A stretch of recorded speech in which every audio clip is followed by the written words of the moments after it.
Yebo. All right. Injalo ijikma isinje. Right. Number 1.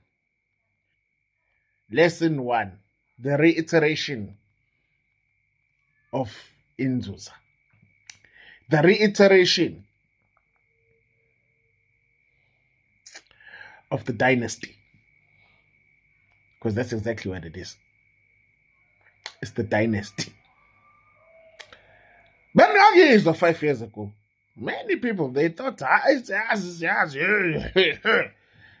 Papa, what we're saying, Papa, not understanding Uguti. Everything I was saying was based on Umsam. Everything was based on Isisekelo Somsam. I'll do some illustrations. I'm just going to do 10 videos. 10 straight videos. 10 straight videos. Right? Sharp. I posted that thing of the telephonic consultations. I'm only doing it up until Friday, yeah? Only till Friday. For Nakon, I think we must put a cap to it. Yeah, we must put a cap to it. Yeah? Only. It is what it is, Bafo.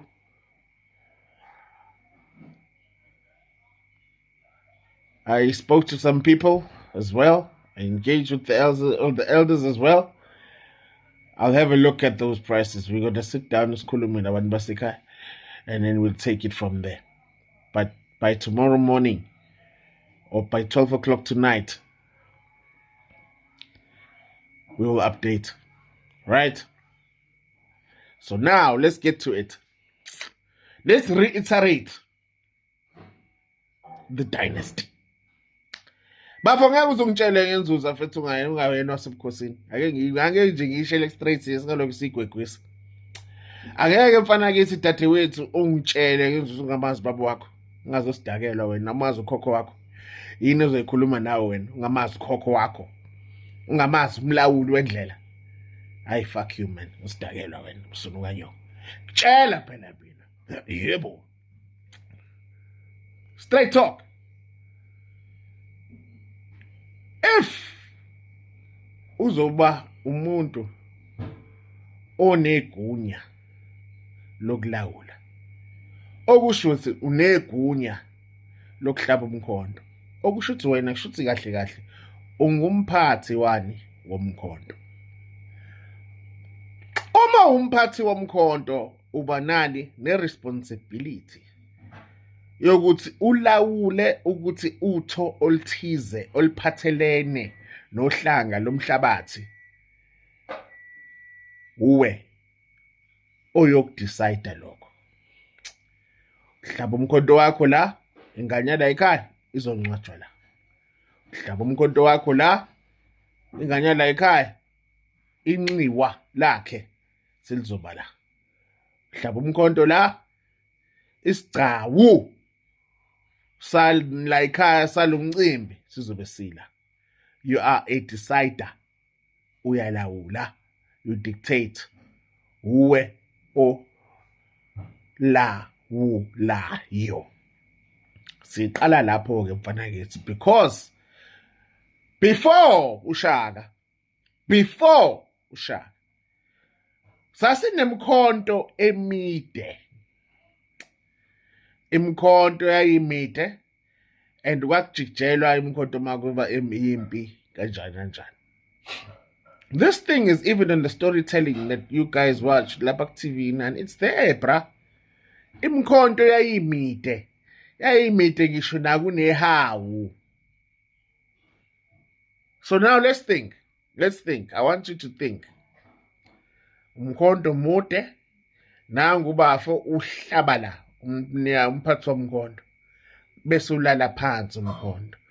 Mawulala phansi umkhonto, what do we do? What do we have? We have a straight line, ne?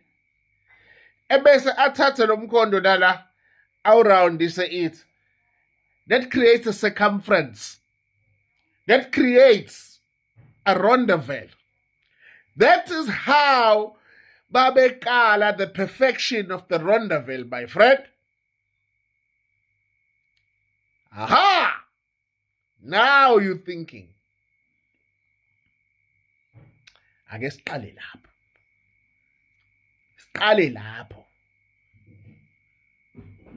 Ilawu. Yini?